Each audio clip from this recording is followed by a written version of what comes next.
Dean Evans from Winning Edge Investments joins me now to have a look at a couple of the Group 1 races over the weekend, including the Cox Plate. Good morning to you, Dean. Thanks for your time on Big V Racing once again. What a weekend of racing lies ahead.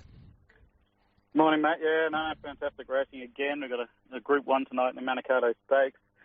The Cox Plate, which is our Weight for Age Championship, and then in Sydney we've got a Group 1 as well with the Spring Champion Stakes. So plenty of outstanding racing and the best quality horses running as we lead into the Flemington Cup Carnival. Certainly is. Let's start with the Group 1 tonight, the Manikato Stakes at Moonee Valley. It's race 7 on the program, and we noticed in the Moir Stakes a couple of weeks ago it was certainly an on-speed night there at Moonee Valley. Are you expecting that to be the case again tonight?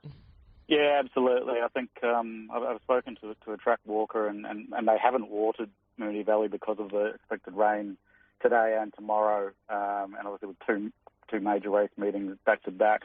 They haven't done any watering, so even if there's a bit of rain tonight and this afternoon, I still think that track is going to suit up on speed. You know, probably first 4, first 6 and running, and you don't want to be out too wide. You want to be near the fence, I think. So I do think it's going to be an on-pace bias, and you know, look at the last 10 years of the Manikato, 7 of the last 10 winners have sort of sat in the first 3 and running, and 9 of the 10 in the first sort of 7. So it's not a race that really suits backmarkers, and I don't think it's going to suit them today. All right, with that in mind, is Polele the one to beat from barrier 6? Yeah, look, it maps pretty well. There's plenty of early speed. Cool and Gatter, I think, will lead from the fence. You've got the Astrologist and Best of Bordeaux out wide. They're going to, push hard, and I think there'll be plenty of speed up front. I think Rothfire and Ballon Nipotina really map beautifully from their draws, and I think they might get the nice sort of runs 4th and 5th just behind the speed. You've sort of got Streets of Avalon who wants to push forward, but it might get caught wide. And then I think Borlée is the other one who, J-Mac's going to be trying to get there forward of midfield and get a nice run. But also thought Matt Best and that I had on top was Bella Nipotina. She trialled brilliantly prior to her first up Moonee Valley win. She should have won for us at about $24 in the Moir last start. She raced wide, was no cover throughout, and was beaten ahead. And she ran second beaten the nose, unlucky second beaten the nose at this track at Group 1 level over 1,200 metres last prep. So I think Bella Nipotina is the one to beat, and I've got her clearly on top, and I think she's the one to beat. Cool and Gatter won the Moir last start, gets Gate 1 again. So I think she's right in the mix. Best of Bordeaux, the other 3-year-old, second in the Golden Slipper, won the Roman Consul last start. And I think if he can hook in, he'll be some hope. And, Paul Ailey's probably the other one who maps well, as well as Rothbard. They're sort of in the mix. But I do think Bella Nipotina is absolutely flying, and she looks a good bet tonight. Well, that's the Manikato Stakes tonight at Moonee Valley. And then we turn our attention to tomorrow afternoon. It's the Ladbrokes Cox Plate. It's the Weight for Age Championship in this country. And Dean, some people you talk to think that there's only one winning chance, and that's Animo, and others think that there's a host of winning chances. How do you see the Cox Plate tomorrow? Yeah, look, I think it's an interesting map. Darky's drawn beautifully for it. It'll push up and lead. I think Alligator Blood will sit outside, and Al Bodegon likes to be on speed. You got sort of Profondo, Gold Trip, Young Werther, and Animo are all going to want to be forward of midfield and get a decent position. I'm quite keen on Zaki here. I think he's a horse with a high cruising speed. He races best when he puts that to full use. His highest rating wins like the Doomben Cup and the Leica when he really went quick early.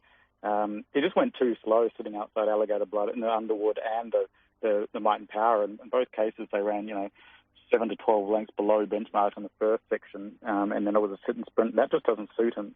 And I think Gate 1's perfect for him. It'll force Jamie Carr to ride him aggressively, to lead. He also tends to lay in, so Gate 1's a perfect gate for him. That sort of offsets his tendency to lay in. And I think when he's really raced at his peak around in the races like the All-Star Mile and the Queen Elizabeth and the McKinnon Winston Set, that's when he's been really impressive, as well as the Doomben Cup. So I think Zaki's going to be a different horse just by he'll be the one who can absorb that really quick early speed that I think we'll see in the Cox Plate compared to what we've seen in the lead-up races.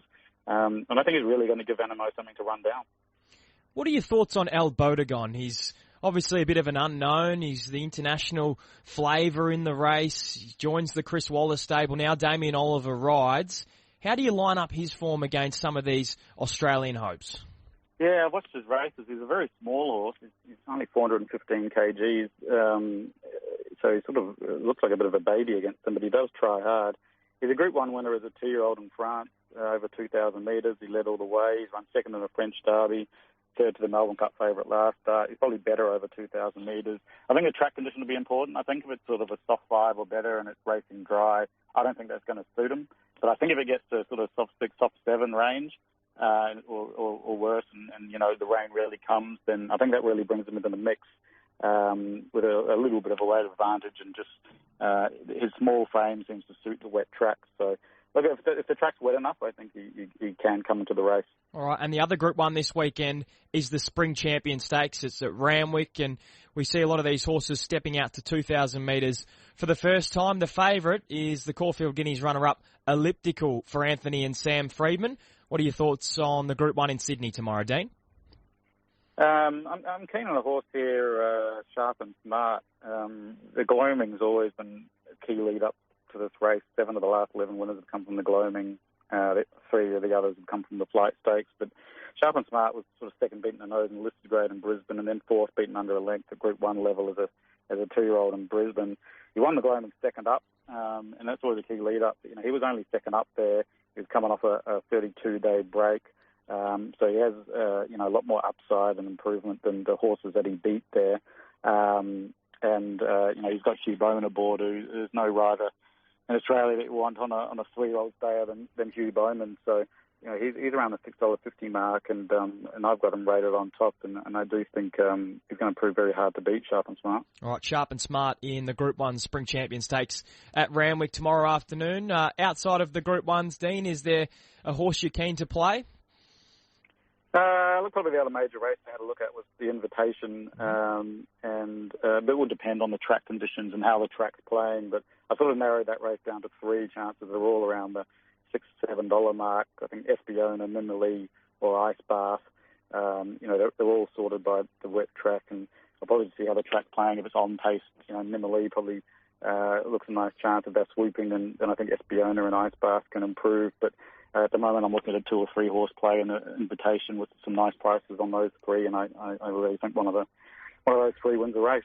Dean, terrific Group 1 analysis as always. For those looking to get involved at Winning Edge Investments, how do we do so? Just hop to winningedgeinvestments.com. They can go to the membership options page, type in RSN, and they'll get a 50% ongoing lifetime discount for their first membership. Terrific work. Enjoy the racing tonight and across the weekend, Dean. Look forward to catching up next week ahead of the Flemington Carnival.